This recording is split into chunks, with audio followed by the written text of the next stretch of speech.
Muy buenas tardes, esta es una nueva edición de Plenario, arrancando una semana en la que todavía se habla de todo lo que sucedió el jueves pasado en el Senado, tuvo especial gravitación y bueno, funcionarios, legisladores, oficialismo, oposición hablan de lo que sucedió y obviamente de lo que va a suceder porque nada terminó ese día.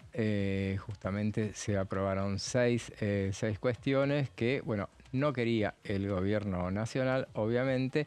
En el caso de las tres leyes que fueron aprobadas, ahora siguen el camino del veto, seguramente será lo que anticipó el presidente de la Nación. Bueno, ayer también hubo declaraciones del secretario de Modernización, el Federico Sturzenegger, que habló del destino de esas iniciativas, habló también de lo que podía llegar a suceder y lo que le parecía que tenía que suceder con el tema de las leyes para los gobernadores. Bueno, sugirió que no necesariamente se fuera con el veto. Ahora dicen que insisten desde el gobierno que se avanzara con ese tema. Pero bueno, hay mucha tela para cortar en un día muy especial en el que además va a conocerse el índice inflacionario del mes pasado, el mes de junio. Bueno, eso lo sabremos seguramente a las 16 horas. Cuando suceda, cuando se revele el índice, lo vamos a informar. Pero bueno, mucho para hablar durante esta jornada, pero vamos primero a los títulos de la jornada.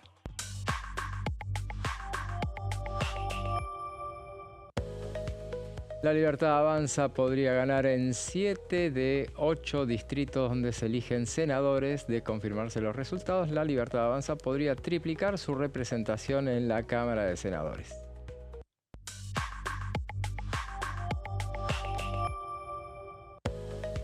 Comisión de Mujeres y Diversidad. La reunión se realizará este martes desde las 15:30 horas con la presencia de especialistas y juristas.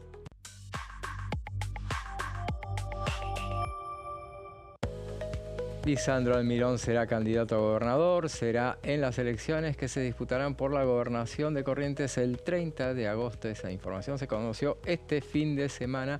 Esos son los títulos principales de esta jornada y ya les presento a quien me acompaña como todos los lunes. Sebastián, ¿cómo estás?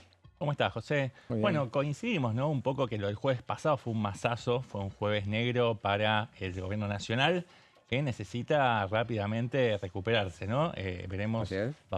pondrá a prueba sus propios reflejos para lograr dar vuelta, ¿no? A esta situación. Y si analizamos un poco la autopsia de lo que fue esa derrota, vemos que el gobierno, además de sus habituales adversarios, encabezados por el kirchnerismo, Unión por la Patria y algunos senadores díscolos, del radicalismo y de otros bloques, se sumaron también los senadores que responden a determinados liderazgos provinciales, los cuales exhibe en buena medida que hay una crisis una crisis ya prácticamente, no diría irreversible, pero muy dañada entre el gobierno central de Javier Milei y los gobernadores. En ese contexto, la oposición empieza a barajar la posibilidad de apurar la sesión. Se habla incluso de una fecha tentativa, yo creo que es un poco apresurada, pero dicen que podría ser el 30 de julio para llevar al recinto no solamente los emplazamientos de los proyectos que fueron aprobados a instancias de los gobernadores, vinculados a los aportes del Tesoro Nacional y también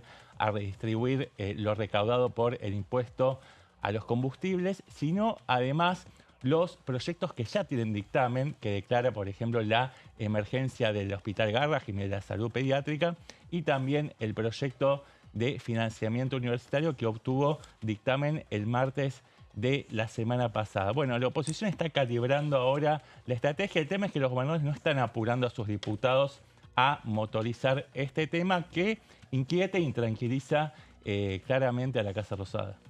Así es, bueno, justamente entonces hablábamos de lo que había dicho el ministro Sturzenegger respecto de, bueno, de una de las leyes que avanzó, tuvo media sanción este fin de semana, que hay mucha discusión sobre el tema de si se puede tocar algo que tiene que ver con lo que es la coparticipación federal.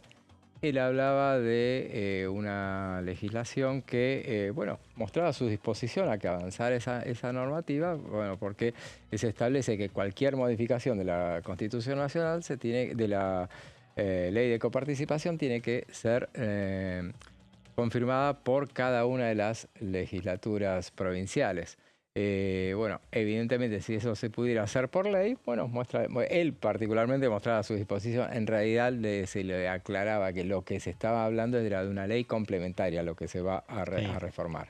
Sí, mucho más diplomático Sturzenegger que el presidente Javier Milei, que utilizó una retórica inflamada, incendiaria, acusando a los gobernadores de querer destruir al gobierno y al plan económico, al modelo económico del gobierno nacional, mientras el ala más dialoguista, encabezada por Guillermo Francos y también por su vicejefe de Interior, Lisandro Catalán, tratan de hacer malabares para recomponer, ¿no?, esos lazos, esos vínculos un tanto deteriorados con las provincias, muchos de ellos aliados, ¿no? Por ejemplo, Rogelio Frigerio, Leandro Esdero de Chaco, Nacho Torres de Chubut y otros mandatarios provinciales que habían sido sólidos aliados hasta ahora, pero que entienden que el ajuste llega a un límite, ¿no? Que es necesario un ajuste para recomponer la macro, pero que la tolerancia social llega a un límite y no tienen que ser las provincias los patos de la boda, ¿no? Entonces, bueno, empiezan a marcar unos límites en un momento claramente, digamos, en el cual se puede, en el cual tiene asidero ese tipo de desmarques, porque estamos en la antesala electoral en muchas de las provincias y después en octubre que se viene la contienda nacional. Así es, y bueno, lo mencionábamos varias veces ya al ministro Sturzenegger. Veamos lo que decía anoche. Uno de los proyectos de que aprobó el Congreso es para repartir de manera diferente los ATN. Los ATN Sí. es un... Lo que pidieron los gobernadores. La ley de coparticipación la hicieron Alfonsín con Cafiero, Sí. en el año 88. Alfonsín tenía la visión de que las provincias centrales tenían Sí. que transferir recursos Sí. a las periféricas, entonces Sí. que tenían que recibir Sí. más. La más perjudicada en eso era la provincia de Buenos Aires, pero Sí. Cafiero traicionó a sus votantes y aceptó. Lo recuerdo perfectamente. ¿Sabes por qué lo aceptó? ¿Por Para qué? ver si con eso ganaba el apoyo de los otros gobernadores peronistas al año siguiente, cuando lo tenía que enfrentar ¿Pero a qué tiene Carlos que ver Menem. con esta discusión ahora? En esa ley se puso un artículo que un porcentaje de esos recursos los iba a tener el gobierno nacional para distribuirlo en función de las emergencias. Entiendo. Te pasa algo como Bahía Blanca, entonces es como parte del federalismo es dejamos una platita ahí para poder usarla, y eso es lo que los gobernadores ahora quieren apropiarse y decir, mira, eso vamos a repartirlo como se reparte el resto de la Se coparticipación. lo quieren quitar. Claro, quiere decir, esto se va a repartir con esta fórmula. ¿Y usted qué dicen? Que no. No, yo digo que esto cambia todo. ¿Por qué? Cambia todo. Si se aprueba. Sí, se aprueba. Y ¿Por de qué? hecho, si el presidente me consultara, yo le diría, esta no la vetes. ¿Por qué? Ah, ¿que no la vete? Te voy a decir por qué. Qué lío. Espera, te ¿Por voy a qué? decir por qué. Esta, ¿eh? Sí. Pero ahora te voy a explicar por qué. Porque desde la Constitución del 94 hay mucha discusión sobre si la ley de coparticipación la puede cambiar el Congreso o no. Sí. En general se dice, la ley de coparticipación, si se cambia, necesita que cada una de las provincias lo ratifique. Ah, ok. Entonces esos porcentajes, por ejemplo, que tiene Formosa, Se de van a ser Mayans, discutidos. No, digo, estaban blindados, Claro. porque no se podían cambiar. Ah, y si se aprueba esto, Ay, empieza... ¿me lo entendiste? Sí, ¿Me lo entendiste? se empiezan a No, pelear entre ellos. Acaba de Empiezan validar, a tirar de la... no, acaba de validar el Senado que la ley de coparticipación se puede cambiar con una ley simple del Congreso. Y entonces van a empezar a tironear Entonces, todo. cambió todo, porque digamos, ahora de repente toda la discusión del federalismo, Ok. donde yo creo que para Mayans es el error político más grande de su carrera. Ok. Ahí veíamos al ministro Federico Sturzenegger hablando de lo que, bueno, le mencionábamos, esa suerte de chicana, ¿no? Esa picardía que trataba de tomar el gobierno a propósito de esta iniciativa. Desde algunos sectores salían a aclarar que no se está tocando la coparticipación, sino una ley complementaria, pero bueno, veremos a ver cómo se resuelve. De todos modos, Javier Milei ya adelantó que en el peor de los casos va a vetar estas iniciativas. Antes hay otra instancia previa, que es la vía de la judicialización. De hecho, ya el oficialismo, todos sus voceros, vienen declarando nula la sesión a partir del hecho de que no fue una convocatoria hecha por la vicepresidenta. El reglamento de la Cámara Alta es diferente de la Cámara de Diputados. Las sesiones tienen que ser convocadas por él o la titular del Senado. En este caso, no solamente los dictámenes habían sido emitidos de forma irregular, sino que fue la oposición la que se autoconvocó en el recinto, pero estuvo muy astuto ahí el presidente del interbloque de Unión por la Patria, José Mayans, porque también establece el reglamento que se pueden reunir los diputados para sesionar en sesiones ordinarias en determinados días y horarios estipulados. No pueden hacerlo en sesiones especiales, para eso es necesario que sea la presidenta o el presidente del Senado quien lo haga. Entonces, bueno, hay argumentos de los dos lados. Desde el principio, desde el oficialismo, se dieron a cruzarla a Victoria Villarruel, a quien acusaron de ser cómplice del kirchnerismo por sentarse ahí y de alguna manera habilitar la sesión. El tema es que el propio reglamento habilitaba a que se desarrollen sesiones ordinarias y si no estaba ella sentada en ese estrado, iba a estar en todo caso el presidente provisional del Senado. Después hubo un cruce muy fuerte entre Patricia Bullrich y Victoria Villarruel. Ella, la acusó de todo lo que la acusó. También ella le respondió a algunos usuarios libertarios que la recriminaban por el accionar que habilitó.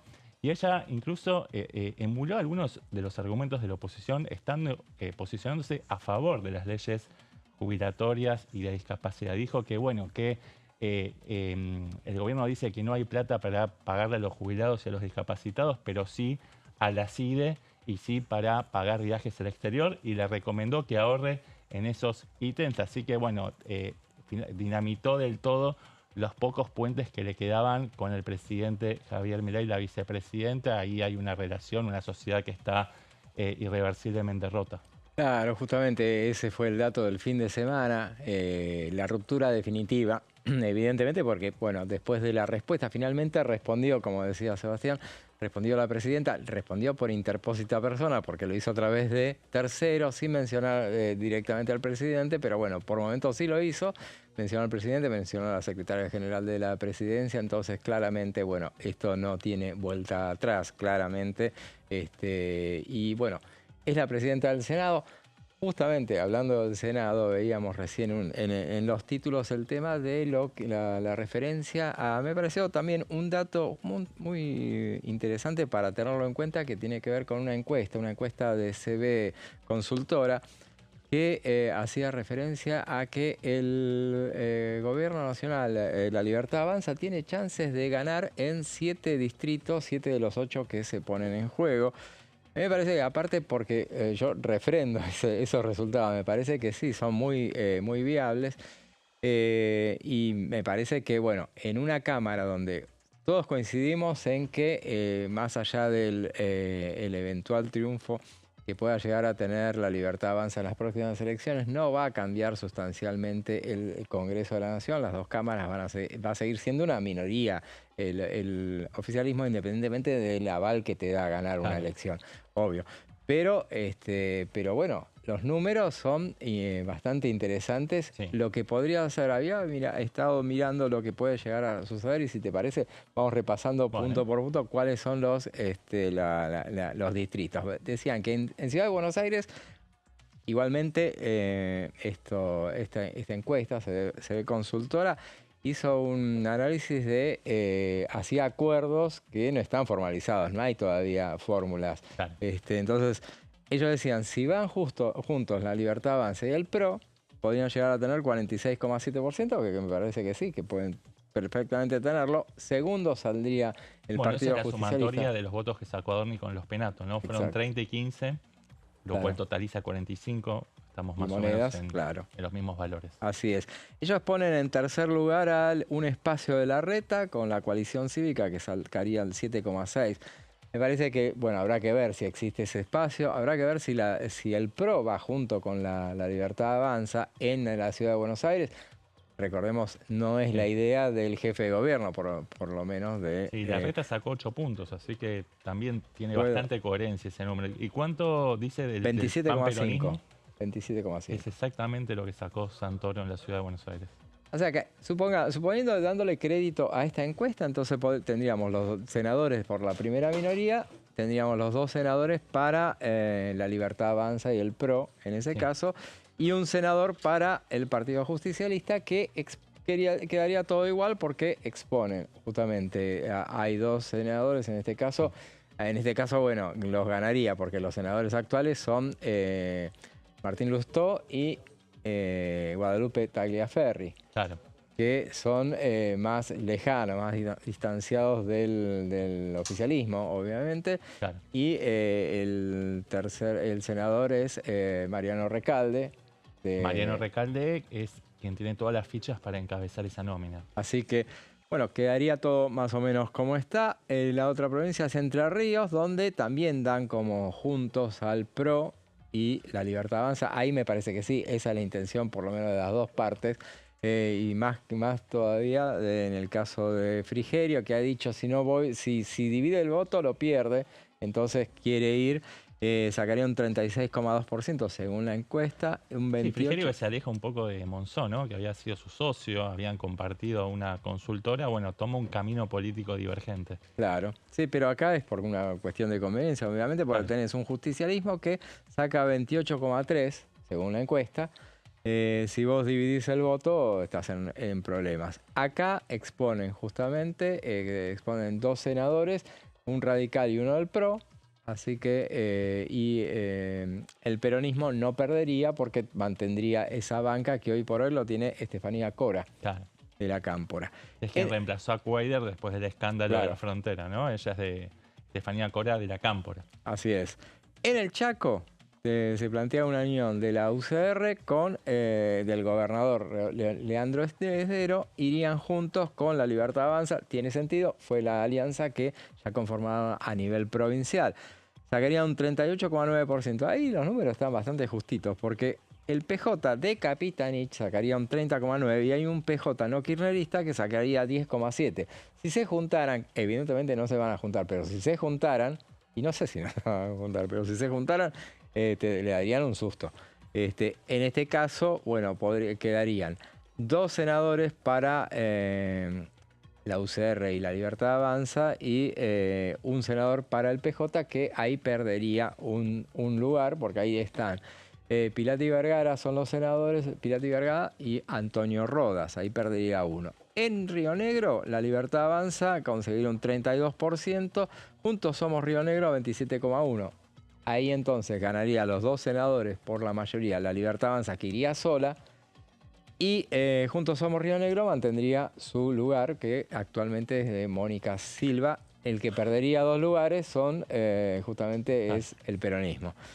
En Salta, otra de las provincias que eligen senadores, la Libertad Avanza ganaría por un 37,9%, Partido Justicialista 30,9%. Habría que ver qué parte del Partido Justicialista. En la actualidad, los dos que están responden al kirchnerismo, o sea, el senador Sergio Leavi y la senadora Nora del Valle Jiménez. Sí. Así que son más bien, habría que ver si en este caso me parece que gana el lugar que le correspondería, me parece que sería alguien más alineado con el gobernador Sáenz. Santiago del Estero, ahí los tres actualmente responden al gobernador Zamora. Acá ganaría Zamora, y ahí no hay dudas, por eso hablábamos de 7 de 8. Sí, una estrategia de cachol, ¿no? Claro, exacto. 36,7, bastante menos de lo que suele conseguir Zamora. 36,7. Siempre se lo subestima y termina sacando más, ¿no? Como Infran. Claro. Esas provincias que uno no entiende cómo sucede, pero terminan avasallando en las urnas. Pero el partido, la Libertad Avanza, sería segunda, bien lejos, 19,4. Es bastante creíble esto. En este caso, de los tres que tiene actualmente el Frente Cívico Santiagueño, se quedaría con 2 y 1 sería para la Libertad Avanza. Y Tierra del Fuego, después tenemos que ganaría la Libertad Avanza. A mí ya me lo habían anticipado eso. Yo no lo podía creer y ahora viendo esto lo creo un poco más, pero me lo habían anticipado desde filas del radicalismo, que la Libertad Avanza estaba muy bien ahí, a pesar de justamente ese discurso que tuvo contra el régimen de promoción fueguina, pero ganaría con 36,7% y el Partido Justicialista 26,8%. En esta cuestión, lo hacemos rápida, el Unión por la Patria expone 15 senadores y ganaría 9. O sea, perdería 6. Actualmente son 34, quedaría reducido a 28, que es un montón todavía, pero ya no tendría... Se recorta un poco el poder de fuego que tiene el Senado, ¿no? Sí es. Y entonces, y en ese caso, en el caso de La Libertad Avanza, ahí dividiría lugares, porque obviamente hay lugares donde iría conformado en alianzas, entonces dividiría el voto. Claro. Es un repaso de esa encuesta que la mencionaba varias veces y me parecía interesante desgranarla. Vamos a ver lo que decía justamente el viernes pasado. Estuvo con nosotros el senador José Gliński y hablaba de lo que va a suceder en la Cámara de Diputados. Mira, yo creo que eso es una tarea muy importante de quienes conducen los bloques parlamentarios porque entramos en receso de invierno. Ah. Mucho, sobre todo lo que tiene que ver con la actividad escolar en cada una de las provincias, que además este año, lo digo como padre de un niño que va a la escuela primaria en Chubut, está desfasado por completo, no hay ni superposición de semanas entre las vacaciones de Chubut, por ejemplo, y las vacaciones en Buenos Aires. O sea, son 4 semanas y ya empezaron el 4 de julio y van a terminar la semana próxima y recién ahí empiezan aquí en Buenos Aires. Y calculo, y esto es un poco contar la cocina de cómo se crean las cosas, por las preguntas que tenemos, si vamos a estar o no en zona y demás, me da la sensación de que vamos a buscar la fecha en función de la posibilidad de contar con el quórum suficiente y la mayoría para poder sancionar esas 2 iniciativas que tienen dictamen, que para nosotros son muy relevantes. Es nuestra agenda desde que comenzó la gestión aquí parlamentaria, que tienen que ver primero con el tema del financiamiento universitario. Ha sido muy, muy presente la actividad de los rectores de todas las universidades nacionales y provinciales. Y en segundo caso, un tema que también ha puesto de manifiesto la crueldad del gobierno, la falta de sensibilidad y que ha tenido mucho eco en la gente, que es el caso del Garraham y la emergencia pediátrica, que sin lugar a dudas es un tema recontra prioritario. Ahora, la fecha en particular no la sé, calculo que tiene que ver un poco con que nos toca este receso invernal y están evaluando cuándo va a ser el mejor momento para poder alcanzar la mayoría, que no tengo ni dudas que vamos a alcanzarla y va a ser otro de los temas por los cuales el gobierno va a ponerse a la gente enfrente si es que decide, como viene anunciando, vetar cualquier iniciativa que tenga alguna implicancia presupuestaria para el gobierno. Escuchábamos al diputado no senador, veníamos hablando del Senado y seguí de largo y le di el cargo de senador a José Gliński, diputado nacional por la provincia de Chubut, hablando del receso legislativo que se da en todos los inviernos y bueno, arrancaría la semana que viene 2 semanas de receso, aunque por ahí andan diciendo la posibilidad de, bueno, a ver si se puede sesionar. Hay un run, hay un sector que busca motorizar una sesión para, de alguna manera, aprovechar el viento de cola que te trae el envión anímico del triunfo opositor en el Senado, pero iría en contra de todos los precedentes, ¿no? No han habido demasiadas sesiones en épocas de receso invernal, además la dotación de personal es mínima en ese tiempo y es difícil organizar la logística para poder llevar adelante una sesión de tanta envergadura porque se mezclarían muchos temas de gran importancia. De esa sesión vamos a hablar en los próximos bloques, pero primero vamos a una breve pausa.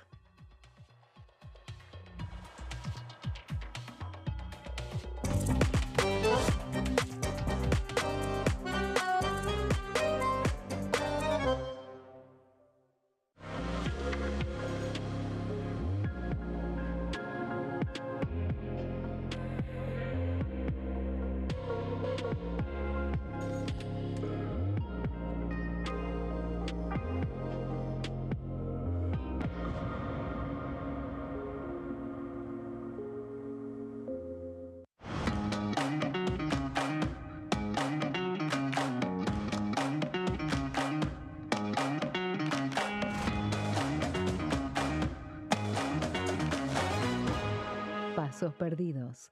De lunes a viernes, 16:30 horas. Elecciones legislativas 2025. Lo que necesitas saber.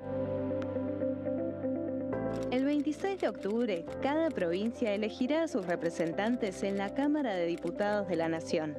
¿Sabés qué bloques renuevan bancas?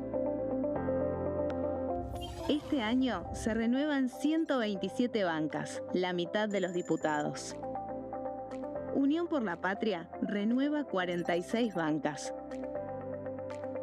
El bloque de la Libertad Avanza renueva 8 bancas. El bloque del PRO renueva 21 bancas. La Unión Cívica Radical renueva 11 bancas. Encuentro Federal renueva 7 bancas. Democracia para Siempre renueva 9 bancas.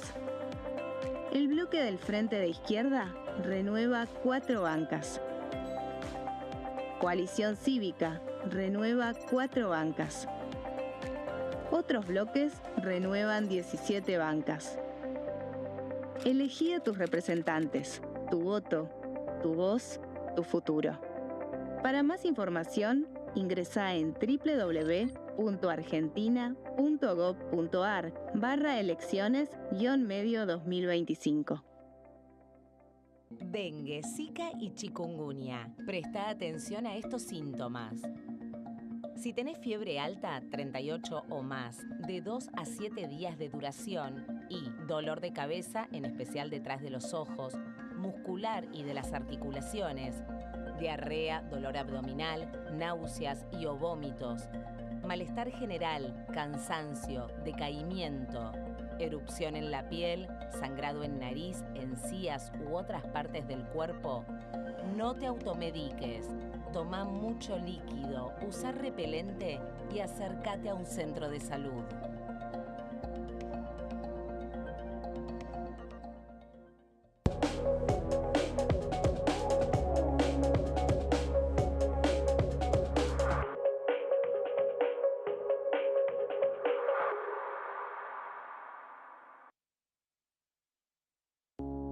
Las sesiones son el espacio donde los diputados debaten proyectos de ley para su aprobación, modificación o desaprobación. En una misma sesión se pueden tratar varios proyectos de ley. Desde el 1 de marzo, cuando el presidente las inaugura, se desarrolla el periodo de sesiones ordinarias.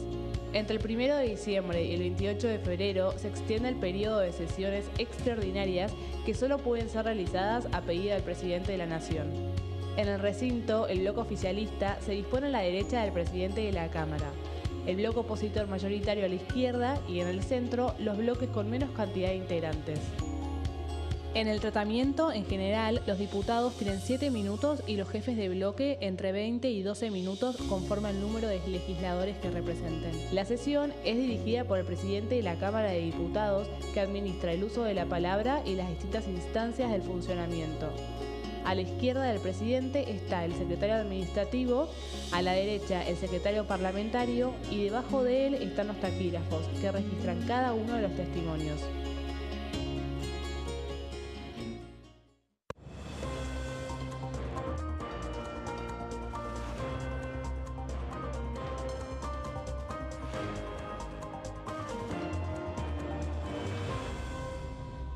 Consenso, de lunes a viernes, 12 horas.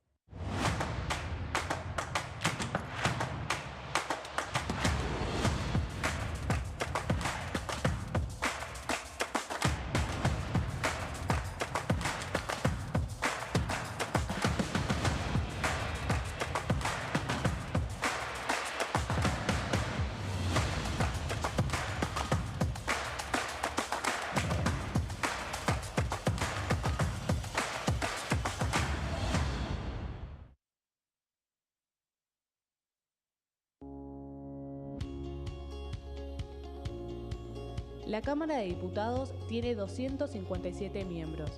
Los diputados debaten y sancionan leyes que rigen en todo el territorio nacional. Algunas de las más importantes son el presupuesto de gastos generales del Estado, el Código Civil, el Código Penal, la forma en que se rige el trabajo, las jubilaciones, entre tantas otras. Además, controla y hace un seguimiento de las políticas del Poder Ejecutivo a través de la visita de diferentes funcionarios o el pedido de informes, así como la posibilidad de realizar juicios políticos a los funcionarios. La duración de los mandatos de los diputados es de 4 años y pueden ser reelegidos indefinidamente. Desde el momento en que asumen y hasta el final de su mandato, no pueden ser acusados, interrogados judicialmente, ni molestados por las opiniones o discursos que imitan desempeñando su mandato. Son requisitos para ser diputado tener al menos 25 años, 4 años de ciudadanía argentina y haber nacido en la provincia por la que se postula o haber residido en ella los 2 años precedentes. se agrupan en bloques que expresan partidos políticos o afinidad ideológica. Existen también los monobloques integrados por un solo diputado.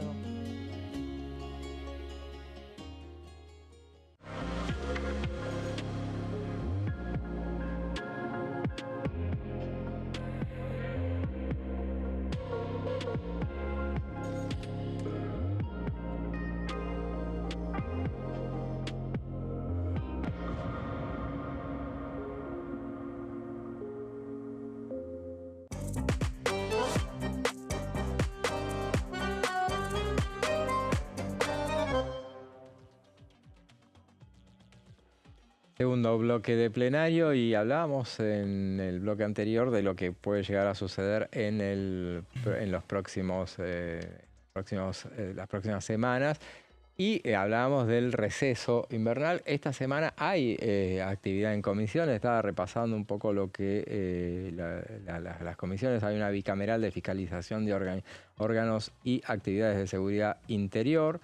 Esto será con invitados, será en el Salón Ilía.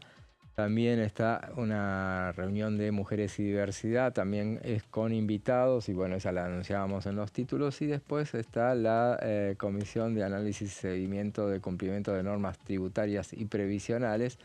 Esa es la comisión de... no, esa estaba antes Martín Tetaz, no sé quién está ahora al frente de esa comisión, pero bueno. Veremos a ver si... o sea, la actividad esta semana también... La actividad no es de la ultra taquillera, ¿no? De la que están todos los ojos posados ahí. Totalmente. La atención ahora está puesta más en la realidad política nacional, en lo que ocurre en el Poder Ejecutivo, en lo que dejó, en las secuelas que dejó la sesión del Senado y en las negociaciones que se vienen dando, que se vienen llevando a cabo en la oposición para articular una agenda para llevar adelante posiblemente después del receso invernal, aunque hay algunas versiones que dicen que podría la oposición adelantar para aprovechar un poco el impulso ganador, ¿no? Esta racha positiva a partir de la amalgama entre los bloques tradicionalmente opositores con esa confluencia de intereses con los gobernadores que están en pie de guerra con el gobierno nacional y con un presidente Javier Milei que no ahorra en insultos, en agravios hacia algunos de los gobernadores, incluso muchos de ellos que habían sido aliados fundamentales para la construcción, por ejemplo, de la ley bases, ¿no? Sí, y la verdad es que algunos dicen, bueno, tiran por ahí la fecha del 30 de julio. A mí me parece que la semana en última instancia para activar eso era esta. La semana se sabía que no iba a haber, no iba a tener posibilidades, no iba a haber eco en la oposición. Hay que armarlas, hay que conseguir primero las mayorías para llegar a una sesión así. Así que me parece que va a quedar para la primera o segunda semana de agosto. Sí, en ese caso va a tener margen, va a tener juego el gobierno nacional para ver qué le puede dar a los gobernadores para desactivar estos focos de rebelión que se vienen dando y que ponen en peligro el blindaje de los vetos, ¿no? Porque el año pasado el gobierno había sido eficaz en lograr un escudo de protección que le permitiera sostener los vetos a la ley de movilidad jubilatoria y la ley de financiamiento universitario. Bueno, la historia puede ser diferente o no, veremos cómo se van dando los movimientos. Así es, y bueno, le incorporamos a esta charla a nuestra compañera Daniela Romero. ¿Cómo estás, Dani? Hola, ¿cómo estás, José? ¿Cómo va, Sebas? ¿Cómo va? Bueno. Sí, traje un tema que va muy en línea con esto que están comentando. Claro, justamente, bueno, lo que viene, ¿no? ¿Y qué es lo que viene, Dani? Sí, todo lo que quedó pendiente de cara a después del receso parlamentario. Yo creo que se viene dando una tendencia también este año de que tanto para el oficialismo como para la oposición cuesta mucho conseguir el número para poder avanzar. Por supuesto que está en muchísima más ventaja la oposición en este escenario que estamos viviendo durante las últimas semanas, pero igual así todo se sigue manteniendo muy fragmentado. Entonces como que dan un paso para adelante, quizás consigan el quórum para una sesión, pero no pueden avanzar con todos los proyectos que tenían en lista. Hay mucha dificultad para poder conseguir un consenso en los temas a tratar. Y en estas situaciones que quedaron como muchas cuestiones que van a intentar reflotarse nuevamente en la agenda a partir de agosto. Agosto, un mes que asoma con pedidos de sesión, pero que también hay que tener en cuenta que es el mes en el que se cierran las listas nacionales.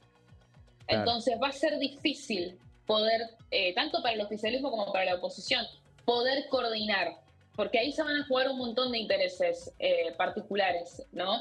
En primer lugar, lo que tenemos es, vamos a ir a las placas, lo que quedó de la sesión del jueves pasado, ¿no? Que ahora viene para la Cámara de Diputados. La pelota va a estar en la Cámara Baja, porque todo ahora va a pasar por diputados. Primero que nada, el veto de emergencia de Bahía Blanca, porque, bueno, para que ese veto se defina va a haber que si el Congreso, si la Cámara de Diputados lo avala o no. Ya vimos que el Senado, por una amplia mayoría, insistió con la emergencia en Bahía Blanca, ¿no? Hay que ver si el gobierno consigue el número para sostener este veto en diputados, porque por supuesto las dos cámaras deben insistir para poder, ganarle al veto, ¿no? Ahí, cuestión, en el caso del veto tiene que pasar primero por comisión, ¿no? ¿O va directamente a mí me parece que lo pueden votar, autorizarlo para tratarlo sobre tablas y va directo con los 2 tercios. Me haces dudar, pero yo creo que no hace falta que vuelva a tratarse en comisiones. Porque entiendo que se vota por sí o por no el veto, digamos. Sí, pero puede ser que... Sí, pasan por comisión. En este caso... Me agarraste desprevenida, pero puede ser. Igualmente, es como decís, si tiene el número... Si tienen el número para brindar la ley, tienen el número para tratarlo sobre tablas, ¿no? Claro, porque en el Senado directamente lo habilitaron por mayoría especial, habilitaron el tratamiento y lo trataron sobre tabla y lo rechazaron.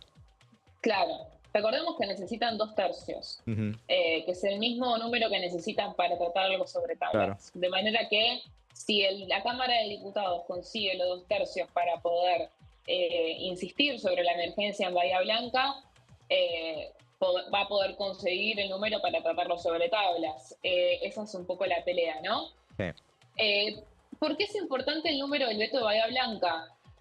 Más que nada por lo que significa en cuanto a que el gobierno también tiene pendientes esta semana efectuar otros 3 vetos que van a volver al Congreso, que son los vetos sobre jubilaciones y discapacidad. Pero bueno, ahora vamos a hablar de ese número, si existe o no existe.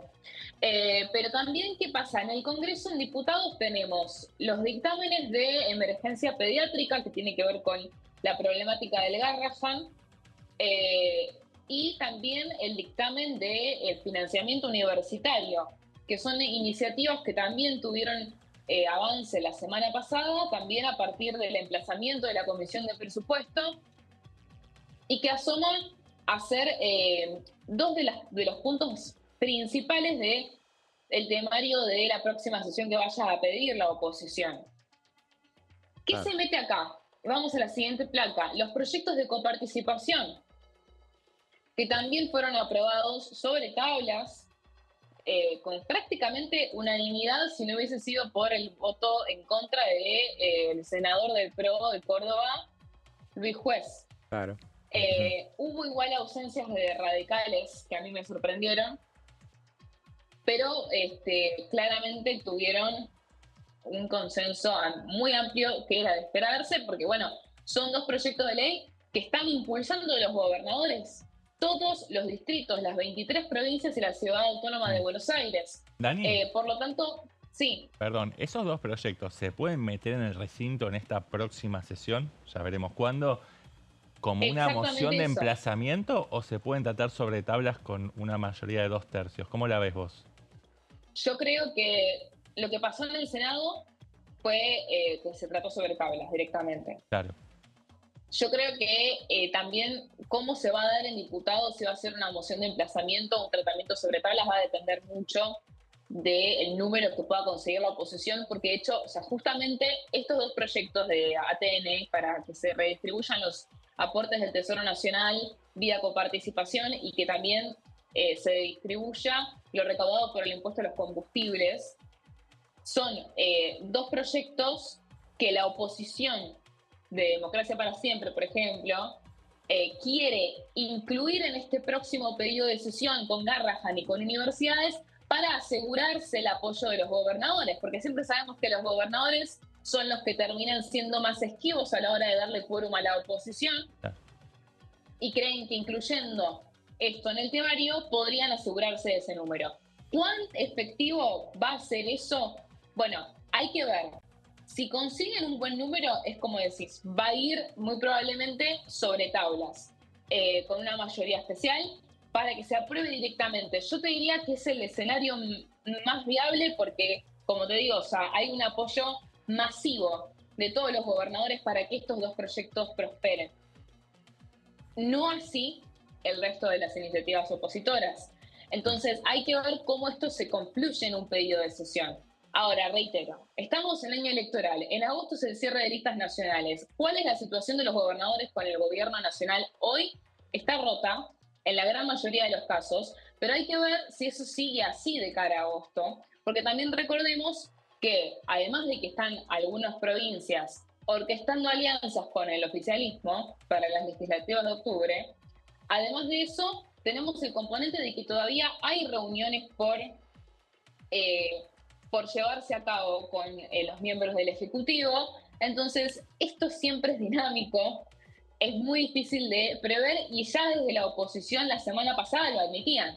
Claro. No creo que sea tan fácil como fue para el Senado aprobar estos proyectos, pero el escenario más viable es que tengan una pronta aprobación y que también, y esto lo puedo confirmar, van a de eventualmente aprobarse en diputados y conseguir esa sanción, van a también terminar en un veto presidencial. Seguro. Y a propósito, uno imagina que si esto termina en un emplazamiento, bueno, lo van a fastidiar bastante al presidente de la Cámara, Martín Menem, que los últimos días había escrito una columna en Infobae y él había criticado fuertemente el tema de el uso de los emplazamientos y decía, es condición sine qua non que exista un retardo.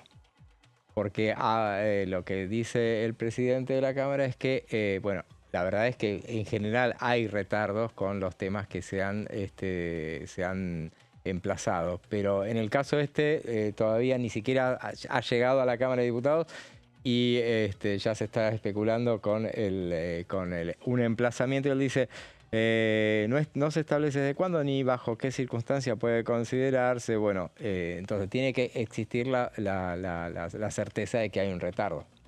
Y José, esos argumentos son válidos. Ahora bien, la experiencia de la Comisión de Presupuestos es que viene funcionando sistemáticamente y deliberadamente como un tapón de todas aquellas iniciativas opositoras que inquietan y fastidian al Poder Ejecutivo Nacional. Ese es el comportamiento que ha tenido a lo largo del tiempo José Luis Espert, y por eso es blanco de las críticas filosas de la oposición. O sea, los argumentos de Martín Menem son más que válidos, pero también hay una realidad, digo, desde lo reglamentario es inobjetable lo que dice Martín Menem, pero también la realidad política indica que es muy difícil para la oposición poder avanzar sobre temas si no es a través del emplazamiento. Claro, sí, sí.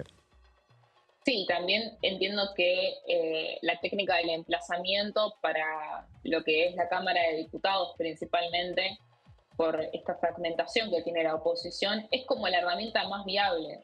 Porque yo creo que si piden emplazamiento para los proyectos de coparticipación es porque no tienen los números para aprobarlo. Claramente. No tienen ese consenso tan amplio como tuvo el Senado. Lo cual indicaría que hay un retiro, ¿no? de ciertos apoyos en ese sentido, si no les alcanzan los números, porque tendría que haberlos. Estamos hablando, reitero, de que hay 23 provincias y la Ciudad Autónoma de Buenos Aires que están impulsando estos proyectos. Claro. Yo creo que igual es dinámico. Yo creo que a priori va a ser aprobado. Yo creo que es lo más probable. Ahora hay que ver en qué condiciones se aprueba, como dicen ustedes, si se va a un emplazamiento en comisiones, si esto consigue aprobarse, a cuánto tiempo de las elecciones legislativas, ¿no? Porque esto va a terminar en un veto y bueno, al gobierno lo que más le interesa es poder aplazar todo esto. Porque el gobierno no tiene problema en vetar. Claro. El tema es, si el veto después no se blinda y tienen que aplicar las leyes, ahí está el problema, ¿no? Obviamente que ellos apuestan a parar todo hasta después de las elecciones, donde van a tener una mejor representación. Hay que ver cuál es ese margen de ampliación después de octubre, pero van a estar muchísimo más holgados. Ahora bien, acá es donde se mete el tema de los vetos de jubilaciones y emergencia en discapacidad. Porque cuando se trató, vamos a la siguiente placa, cuando se trataron todos estos proyectos de el aumento del 7,2, la actualización del bono, la emergencia en discapacidad y los proyectos para coparticipación en el Senado, hubo un intento al principio de desdoblar esa votación. ¿Por qué? Porque en la Casa Rosada fueron muy claros con los gobernadores con que no es viable que hagan un pedido para que les transfieran más fondos, en este caso son para la obra pública, al mismo tiempo que le están metiendo proyectos para bajarle justamente la recaudación, porque tendrían que justamente financiar estas jubilaciones y la emergencia en discapacidad. Entonces lo que dicen es, los funcionarios dicen, me estás viniendo a romper el equilibrio fiscal y al mismo tiempo me venís a pedirme plata. Claro. No tiene sentido, elegí una. Entonces, anticipándose a esto, hubo un grupo de gobernadores que pensaron, no le demos este argumento al gobierno, entonces vayamos con nuestros proyectos de coparticipación y retiremos el apoyo a lo de jubilaciones. Y aparecieron algunos senadores de pronto diciendo, quizás no es el momento para esto. Ahora bien, ¿qué fue lo que sucedió? Primero José Mayans, el jefe de Interbloque de Unión por la Patria, pide que los proyectos de coparticipación se traten al final de la sesión. Y Eduardo Vicchi, jefe de la UCR, pide que se traten al principio y que se dejen jubilaciones para el final. Claro. Terminó triunfando la de Mayans y por eso es que al final no hubo ningún gobernador en contra de jubilaciones.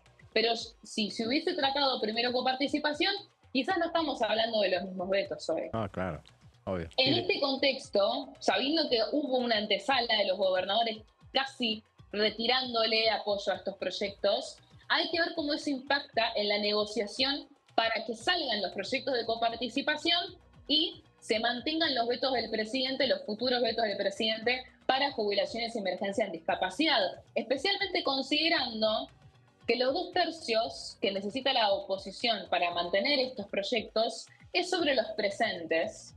Y cuando fue la sesión en diputados, tanto de jubilaciones como de discapacidad, o sea, tanto moratoria, el aumento y discapacidad, hubo muchas ausencias. Entonces, en los cálculos que están haciendo desde el oficialismo, se encuentran con que de pronto esos 87 héroes que en su momento tuvieron para brindarle los vetos al presidente, ya no necesitan ser 87. De pronto te tiran el número de 70, 76. Entonces, ¿por qué? Porque hay muchas ausencias. Entonces, con que haya gobernadores que colaboren, aunque sea con ausencias, bloques que tengan, digan, que respondan a gobernadores, ya con eso le están desajustando el cinturón al gobierno para poder llevar adelante esto, que es un escenario muy probable, incluso para emergencia en discapacidad, donde tuvieron 71 votos en contra, o sea, estaban a 4 de conseguir bloquear esos 2/3, porque habían 220 presentes en emergencia en discapacidad. Y lo aclaro porque siempre se habla de que emergencia en discapacidad es un veto muy difícil de mantener. Yo creo que es uno de los más fáciles después de moratoria, por la cantidad de ausencias.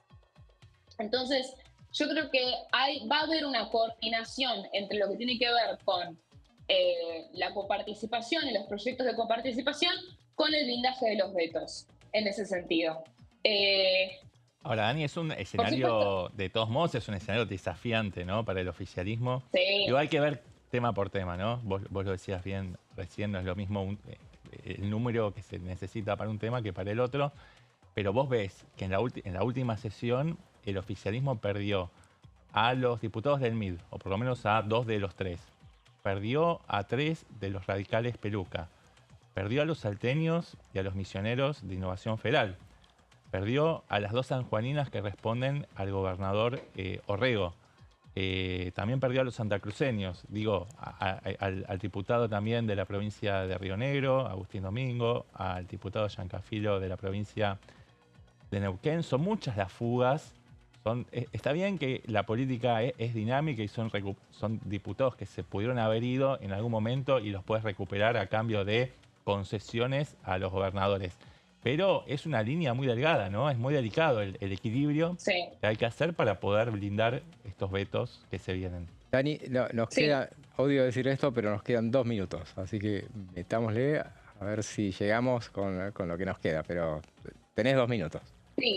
Sí, bueno, podríamos estar hablando y especulando sobre si tiene o no tiene el número para el veto 4 horas acá. Pero lo dejamos eso para otro día que tengamos más tiempo. Sigo entonces con los temas que quedaron pendientes. Tenemos también una posibilidad de que aparezca el informe de gestión. Una fecha que habían deslizado últimamente es el 6 de agosto. A mí medio que me la desmintieron porque me dijeron que es muy cerca, ¿no? Y hay que ver si ya empezó el proceso, como por ejemplo para que se empiecen a remitirle las preguntas al Ejecutivo.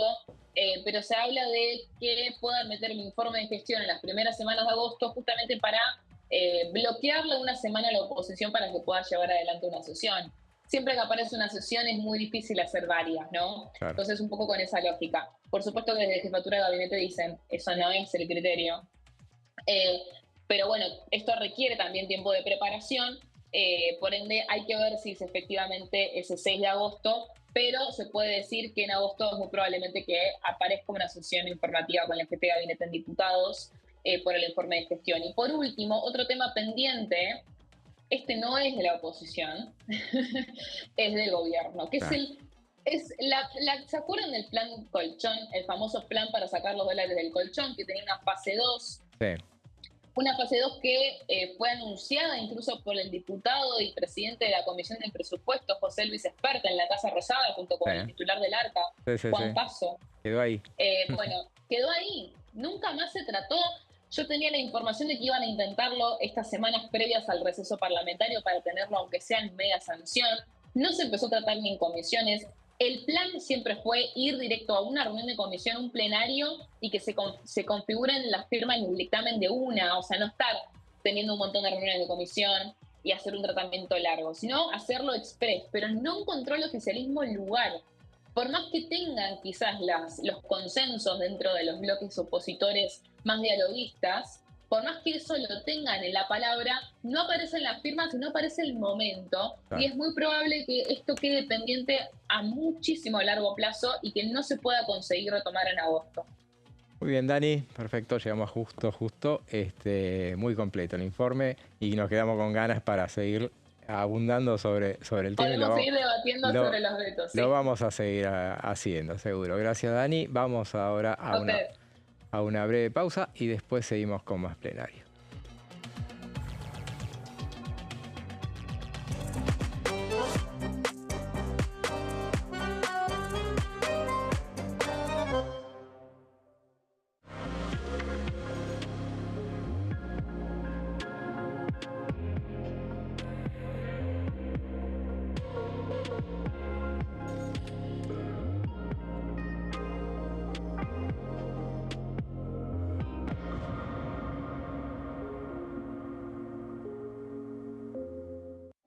Elecciones legislativas 2025. Lo que necesitas saber. El 26 de octubre, cada provincia elegirá a sus representantes en la Cámara de Diputados de la Nación. ¿Sabés qué bloques renuevan bancas? Este año se renuevan 127 bancas, la mitad de los diputados. Unión por la Patria renueva 46 bancas. El Bloque de la Libertad Avanza renueva 8 bancas. El Bloque del PRO renueva 21 bancas. La Unión Cívica Radical renueva 11 bancas. Encuentro Federal renueva 7 bancas. Democracia para Siempre renueva 9 bancas. El bloque del Frente de Izquierda renueva 4 bancas. Coalición Cívica renueva 4 bancas. Otros bloques renuevan 17 bancas. Elegí a tus representantes, tu voto, tu voz, tu futuro. Para más información, ingresá en www.argentina.gov.ar/elecciones-medio 2025.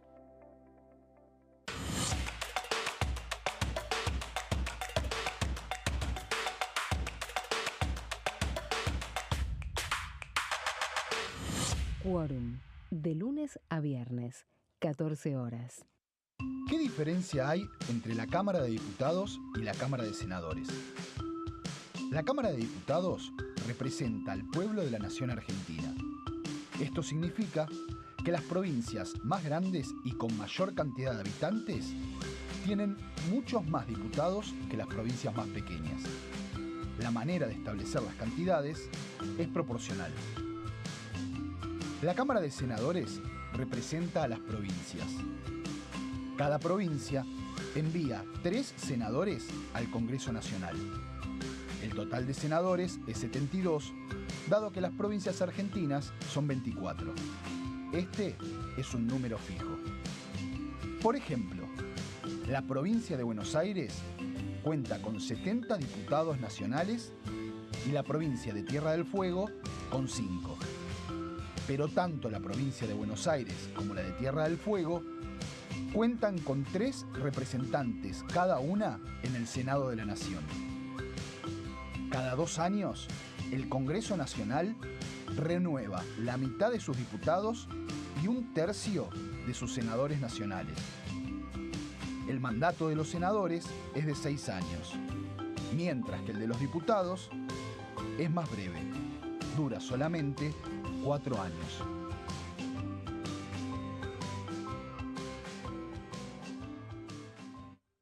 Dengue, Zika y chikungunya. ¿Cómo protegerte de la picadura de mosquitos? Para prevenir el dengue, Zika y chikungunya, evita que el mosquito te pique. Usar repelente siguiendo las indicaciones del envase. Cubrí brazos y piernas con ropa clara. En casa, pon espirales o tabletas. Usa tules o mosquiteros sobre camas o cunas. Coloca mosquiteros en puertas y ventanas.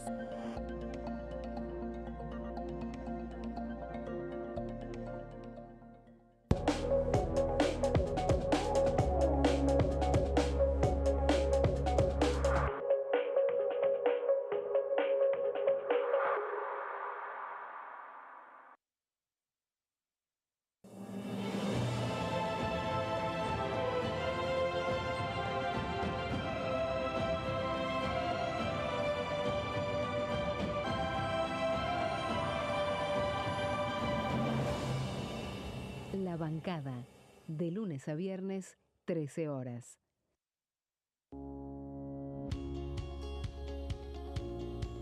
La Cámara de Diputados tiene 257 miembros.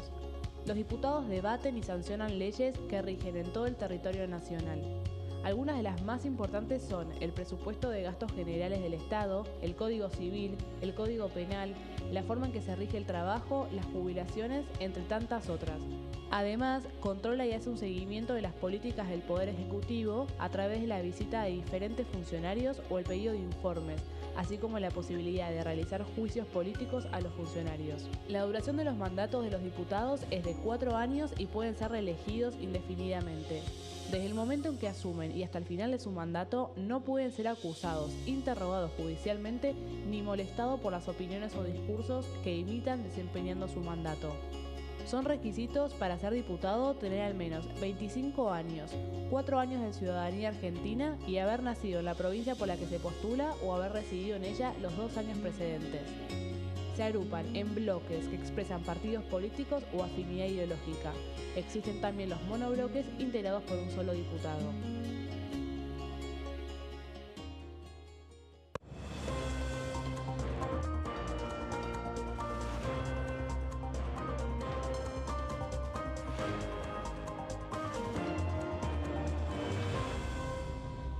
Consenso, de lunes a viernes, 12 horas.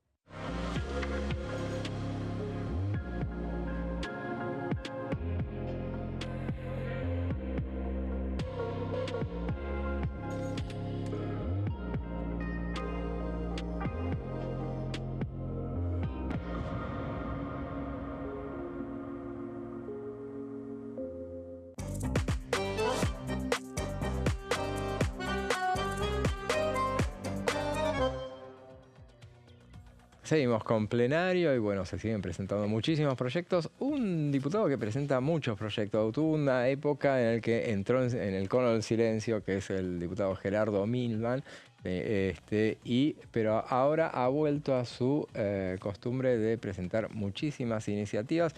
La mayoría son muy, muy interesantes. Esta es de la que nos va a hablar Sebastián. Es un proyecto contra las candidaturas testimoniales. ¿De qué se trata, Seba? Sí, José, está bueno tu comentario. Para empezar, es verdad que el diputado Milman pareció haber entrado en un cono de sombra. Parecía que se lo había tragado la tierra. Digo, ni siquiera sus propios compañeros del bloque del PLO le dirigían la palabra cuando entró bajo sospecha por haber supuestamente participado en el intento de magnicidio a Cristina Kirchner. Con el tiempo, un poco esa sospecha, que parecía verosímil, se lo presentaba de esa manera, fue perdiendo peso porque no se pudo sustentar con prueba empírica y pareció reivindicado Milman, que tomó un poco distancia del macrismo y empezó a acercarse de la mano de su jefa política, de Patricia Bullrich, empezó a acercarse al oficialismo de La Libertad Avanza. Levantó mucho el perfil después de haber estado muy marginado, casi como si tuviera lepra, digamos. Así fue tratado entre los diputados de su propio bloque. A partir del año 2024 empezó a subir mucho el perfil y a presentar muchos proyectos, y la verdad que Milman es uno de los diputados más activos y dinámicos de los últimos meses. Por ejemplo, presentó otro proyecto vinculado a la reforma política que tiene que ver con la introducción del voto digital remoto, ¿no? Como forma complementaria al voto presencial en los establecimientos dispuestos por el Código Nacional Electoral, y también, por supuesto, el voto postal para argentinos residentes en el exterior y en lugares alejados de los centros de votación, también dentro del territorio nacional. Pero este proyecto... Sí, antes de que te metas de lleno en el proyecto, te hago una interrupción para comentar lo que habíamos prometido, que a las 4 de la tarde salía la inflación del mes de junio, 1,6% el mes de junio, es 39,4% el interanual, es apenas un 0,1% respecto de más de... Porque los pronósticos, o el promedio de los pronósticos del sector privado, hablaba de una aceleración, ¿no?, de la tasa inflacionaria por encima de los 2 puntos. Esto marca, bueno, que continúa la tendencia a la baja de la inflación en línea con el proyecto del gobierno nacional, ¿no?, y de la cartera económica de Caputo, de ir bajando mes a mes la inflación para darle mayor previsibilidad a el despliegue del proyecto económico. Es 0,01 respecto del 1,5% que había tenido en el mes de mayo. La verdad que, bueno, deben estar muy contentos. Ahora volvemos entonces. Bueno, hablando de inflación, algo que infla las expectativas que se depositan en determinadas alianzas políticas son las candidaturas testimoniales, ¿no? ¿Qué son las candidaturas testimoniales? Es poner de candidato, sobre todo digamos, en el primer renglón de una lista, a una figura que tiene un nivel de conocimiento y una popularidad que le permite traccionar votos a ese frente o alianza política, pero esa persona sin tener una intención real de asumir en ese cargo legislativo, ¿no? Ahí lo vemos, el proyecto de Gerardo Milman, que fue presentado en el último tiempo, lo que propone es que los ciudadanos electos como legisladores nacionales no puedan continuar en sus cargos ejecutivos, ya sea en el Poder Ejecutivo Nacional o en el Poder Judicial de la Nación. Es decir, que si son electos tienen la obligación, ya sea de asumir el cargo, o por lo menos, si no van a jurar por ese cargo, no pueden seguir en el cargo en el cual estaban previamente. Aquí cabe sí una distinción, porque sí está admitido que aquellos legisladores electos puedan después ser convocados por el Poder Ejecutivo Nacional o municipal o provincial para desempeñar cargos en esas gestiones después de haber jurado como diputados, pero con la aceptación del cuerpo de legisladores del cual se trate. Bueno, ahí puede haber una pequeña trampa porque puede estar apalabrado que encabece una lista, asuma y a los pocos días sea convocado y asuma en algún gabinete. Pero dentro de todo lo que trata este proyecto de ley del diputado de Gerardo Milman es resguardar, ¿no?, el derecho a la representación popular y el derecho también a la renuncia, ¿no? Es un poco el espíritu, a que cualquier persona, por cualquier contingencia o por cualquier imponderable en la vida personal de una persona, bueno, pueda renunciar a la banca. No es que están esclavizados esas bancas, que puedan rescindir el contrato, ¿no? Dicho en otros términos, el contrato electoral, ¿no? Claro. Naturalmente. En la placa 3, perdón, ya la pasamos, en la placa 4 nos referíamos, bueno, a qué son las candidaturas presidenciales. Ya lo dijimos, que es cuando se coloca de forma especulativa a determinado candidato, a una figura popular, si se quiere, para poder mejorar la representación de ese partido político, tener una mejor performance electoral, pero sin que esa persona tenga la voluntad real de asumir y cumplir con el mandato que le confirió la voluntad popular. ¿Qué efectos producen, no? Porque claramente la mirada es muy crítica de parte de Gerardo Milman. Bueno, por un lado se distorsiona claramente, ¿no?, la voluntad popular, genera desconfianza, escepticismo, nihilismo en los electores, genera una disociación entre la expectativa de la ciudadanía con los representados, ¿no? Se genera una ruptura, ¿no?, del contrato electoral entre estas dos partes, ¿no?, los representantes y los representados, que son quienes acudimos cada 2 años a votar a las urnas. Vamos a ponerle ejemplos prácticos, por ejemplo. Esto surge en un año, me acuerdo que claramente en 2009 fue no era la primera vez que pasaba, pero un ejemplo muy claro en la provincia de Buenos Aires, donde se abusó de alguna manera de las candidaturas testimoniales. Recordamos, ahí fue... Bueno, ese es el ejemplo, te lo estaba por decir, el ejemplo más paradigmático, la lista de aquel oficialismo encabezado por Néstor Kirchner, que al final asumió.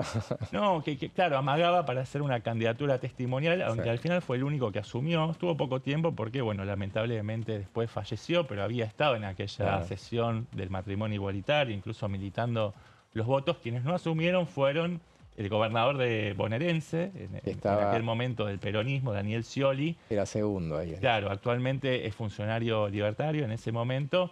Era gobernador, lo pusieron segundo, pero sin ninguna intención de asumir en el cargo. Y bueno, así ocurrió, digamos, siguió siendo gobernador. Y en tercer lugar estaba Sergio Massa. No, si no me... te corrijo, perdón.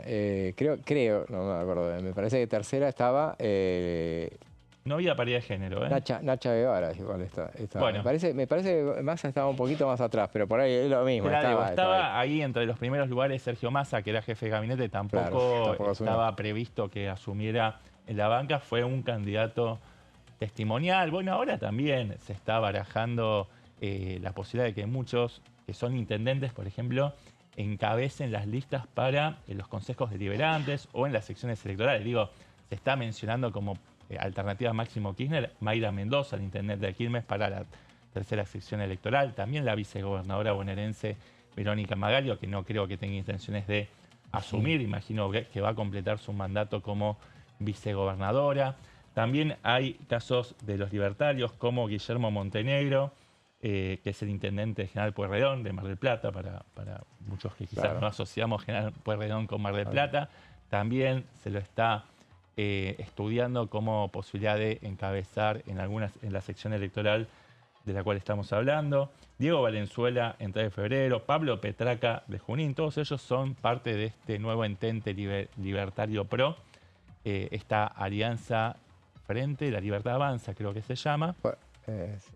Ellos son originarios del PRO, pero podrían encabezar algunas de las listas por esta confluencia, ¿no? Lo que pasa es que en este caso, ahora el proyecto de voz presente que presenta Milman no alcanzaría en este caso a una elección provincial. Entiendo que es para funcionarios nacionales. Me agarraste un poco desprevenido. No, pero sí, pero es para las elecciones nacionales. Entiendo que es para las elecciones nacionales, pero bueno, estamos hablando en general de ejemplos sirve como prácticos de el ejemplo es candidaturas. perfecto, aparte.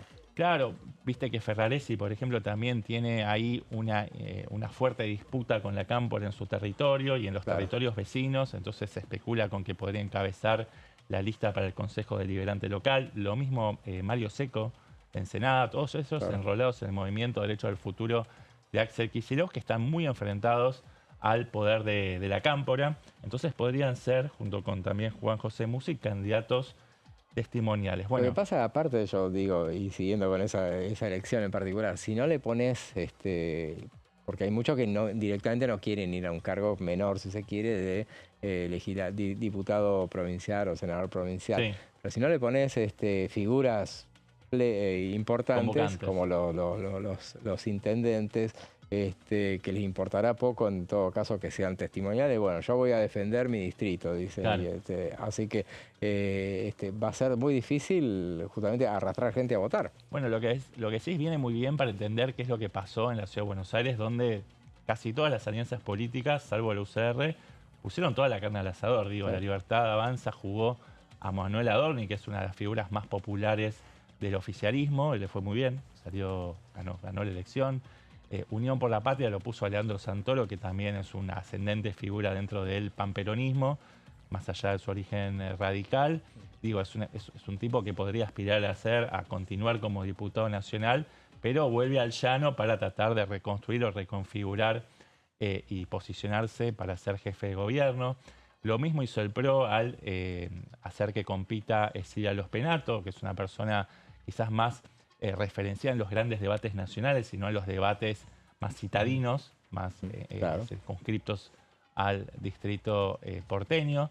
Y así con cada una de las alianzas, me parece que el análisis que hicieron fue ese, ¿no? Si nosotros no jugamos con figuras fuertes que tengan fuerte tracción y atracción, vamos a desperfilarnos y a perder chances contra nuestros adversarios. Así que eso explica también. Pero bueno, en todos estos casos se supone que son figuras que van a asumir sus mandatos como legisladores nacionales. Lo ratificó varias veces Adorni, Santoro también. Los Penato aparentemente va a asumir también su mandato, con lo cual acá no cabría tender una sospecha, un manto de sospechas sobre si se trata de maniobras de candidaturas testimoniales, ¿no? Distinto es lo que hicieron en algún momento, por ejemplo, Gildo Infran, que en el 2023 fue candidato a senador suplente en la provincia de Formosa. Lo mismo hizo el gobernador de Santiago del Estero, Zamora, en el 2021, que fue candidato a diputado nacional suplente por esa provincia. Bueno, y esto me parece que atraviesa a la gran mayoría de los partidos políticos, más allá de que quizás hice más hincapié en diputados, en referentes de Unión por la Patria.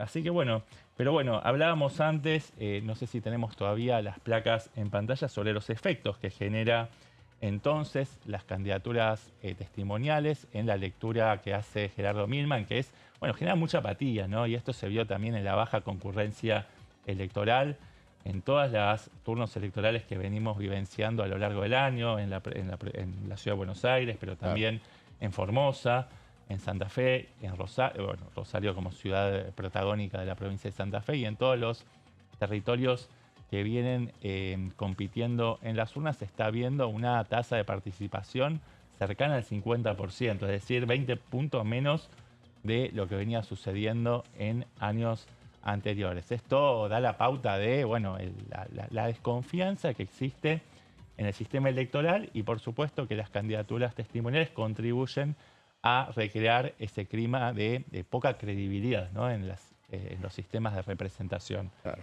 Y bueno, el objetivo, finalmente, creo que lo tenemos en la última placa. El objetivo de esto es generar, bueno, transparencia, generar mayor confianza en el sistema de representación, una mayor conexión, finalmente, entre representados y representantes, y de esa manera generar mayores estímulos e incentivos para la participación ciudadana en estas instancias de representación. Muy bien, buen veneno. Entonces, justamente sí termina prosperando esta iniciativa muy interesante, donde sale al cruce de esta modalidad que no es que esté reñida con la legalidad, sino tal vez con la ética, obviamente. Es un compromiso. Está reunido con la asume. ética, pero este tipo de proyectos también proponen que algunas conductas sí estén reñidas con las nuevas leyes que se vayan creando, ¿no? Claro. Como esta que propone el diputado Milman. Así es. Y bueno, hablábamos del registro del INDEC, que justamente, bueno, fue de 1.6, sorpresivo, cuando todos especulaban con que iba a estar más cerca del 2.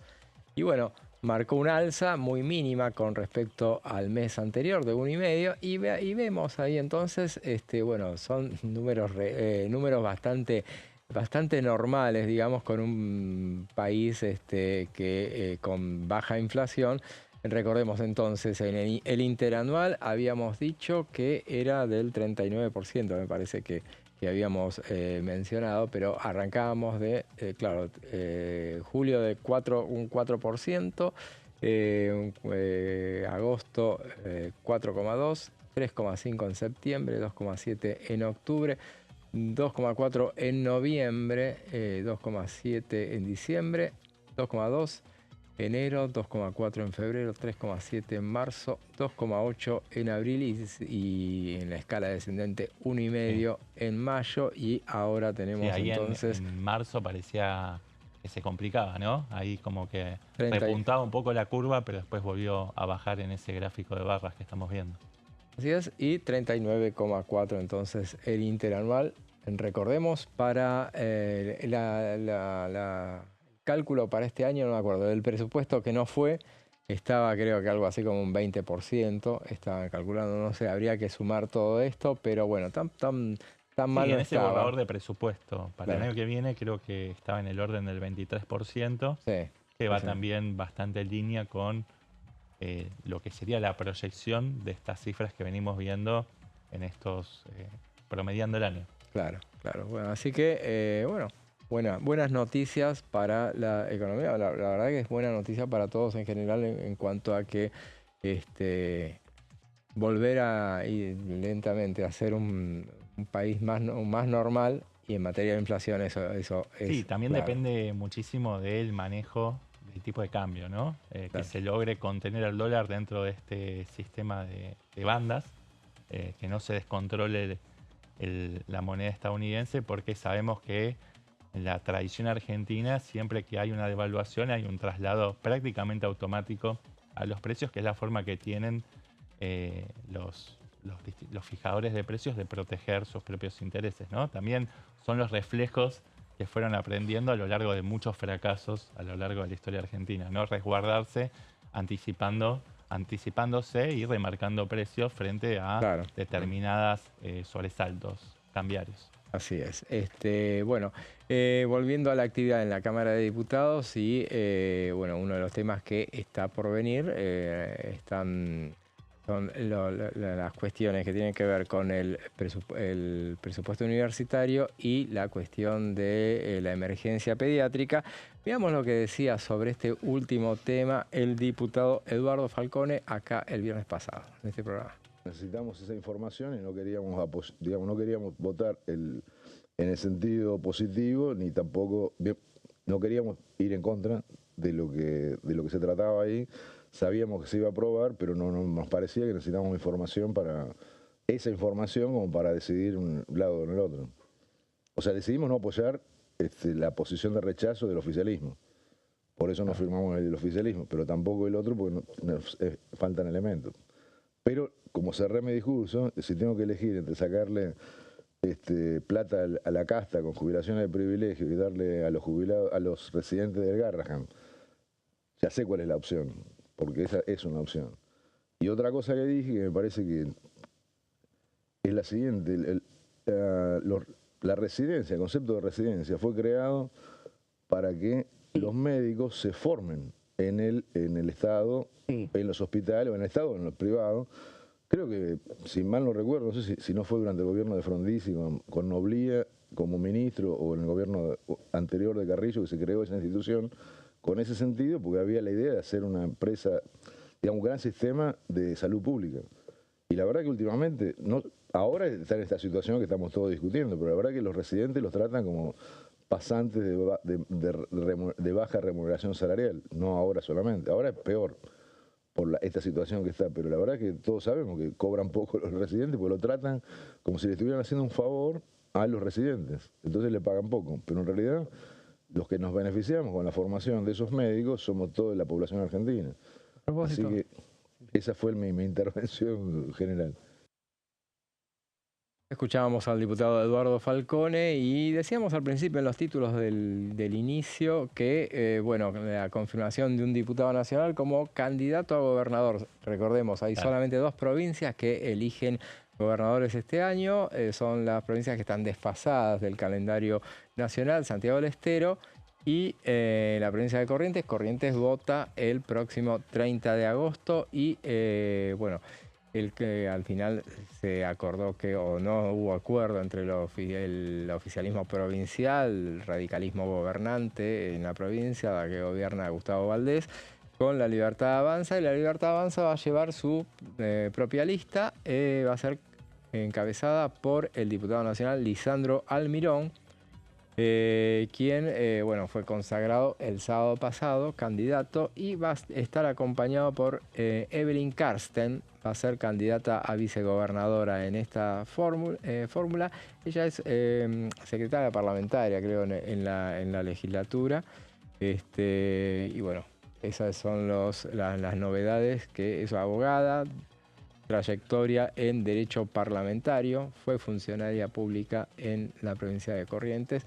Almirón había sido diputado provincial, tiene dilatada trayectoria, si bien es bastante joven, pero dilatada trayectoria en la política correntina, pero bueno, llegó al Congreso Nacional de la mano de la Libertad Avanza. Veremos cómo le va en esta elección. ¿Vos tenés datos de lo, ya que estamos en materia electoral? No, para completarte la información de la provincia de Corrientes, Gustavo Valdés anunció que va a ser su hermano el candidato a sucederlo en las próximas elecciones. Va a ser el principal adversario que va a tener Lisandro Almirón, y el peronismo va a ir con una propuesta de unidad que, a partir del consenso entre Cristina Kirchner y Sergio Massa, pero va a haber un sector díscolo, si se quiere, que va a presentar una candidatura alternativa. Bueno, veremos entonces. Recordemos, esas elecciones son 30 de agosto. A la semana siguiente tenemos elecciones en la provincia de Buenos Aires. Tirame un nombre, ya nos vamos, pero tenemos algunos de los nombres que recién me decías que están especulándose como candidatos. Bueno, sí, en el peronismo ya el domingo pasado cerraron la alianza que se va a denominar Fuerza Libertad, y ahora empieza la rosca para ver quiénes se encabezan en cada una de las secciones electorales. Aparentemente, el criterio que se habría impuesto es que en la tercera sección electoral, donde tiene más pregnancia y mayor llegada al kirchnerismo, bueno, le va a pertenecer a ese sector encabezar. Se habla, por ejemplo, de Mayra Mendoza, que podría llegar a ser una candidata testimonial, ya que veníamos hablando del tema, pero no es el único nombre que está en el bolillero. Y la primera sección electoral le correspondería al Movimiento Derecho al Futuro, que lidera, por supuesto, el gobernador Axel Kicillof. ¿En quién está pensando Kicillof? ¿Quién? En el ministro de Obras Públicas de su provincia, Gabriel Cato Podis. Bueno, un buen dato, y veremos a ver si eso se confirma. Llegamos al final. Gracias, Eva. No, gracias a vos, José. Nosotros nos despedimos hasta mañana a partir de las 15. Ahora los dejamos con Pasos Perdidos, Amanda Alma, Fernando Fraquelli. Será hasta mañana.